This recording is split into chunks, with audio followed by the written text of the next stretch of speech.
Hi అండి, అందరికి నమస్తే. నేను మీ వెంకటరమణ కిచెన్. ఈరోజైతే మా ఇంటి దగ్గర ఇల్లు కట్టుకోవటానికైతే శంకుస్థాపన చేసుకుంటున్నాము.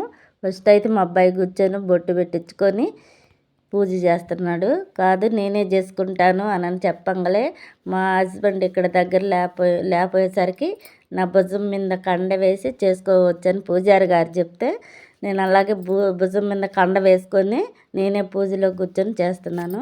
మా అబ్బాయిని అయితే నా పక్కన కూర్చోబెట్టుకున్నాను. మా కొడుకు అనమాట. కూర్చోబెట్టుకుని ఇంకా మా అబ్బాయి నేను ఇద్దరం కలిసి చేయొచ్చు అంటే అలాగే నా పక్కన కూర్చోబెట్టుకుని ఇద్దరం కలిసి చేస్తున్నాను. ఎక్కువ శాతం అయితే నేనే పూజ చేశాను. నా చేతే చేపించారు పూజారి గారు. ఈ విధంగా చేసుకొని పంచామృతం అన్నీ కలిపి పంచామృతం 5 గ్లాసుల్లో పోపించి ఈ విధంగా పూజ చేపించారు. ఇక ఫైనల్గా అయితే లోపలికి మా అబ్బాయి దిగి నేను దిగలేనని లోపలికి కూర్చొని శంకుస్థాపన చేశాడు మా అబ్బాయి. నేను పైనుండి అందిస్తుంటే చేశాడు. ఇదైతే ఈ విధంగా చేసేసాడు మా అబ్బాయి శంకుస్థాపన. లోపలికి దిగి ఫైనల్గా అంత అయితే అయిపోయింది.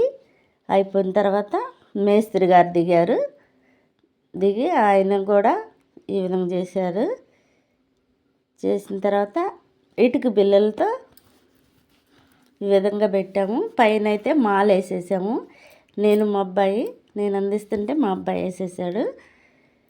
ఈ విధంగా వేసేసిన తర్వాత మళ్ళీ మేస్త్రి గారు దిగి దండం పెట్టుకొని ఆయన ఈ విధంగా చేసేసాడు.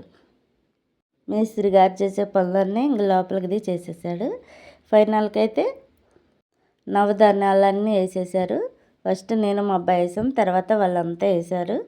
ఈ విధంగా అన్నీ వేసేసి పంచామృతం కూడా అన్నీ వేసేసాము. పసుపు, కుంకుమ, పువ్వులు అన్నీ వేసేసిన తర్వాత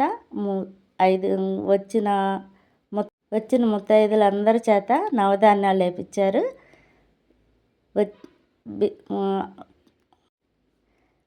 5 మంది చేత 5 బిందెలు వాటర్ పోసేసాము.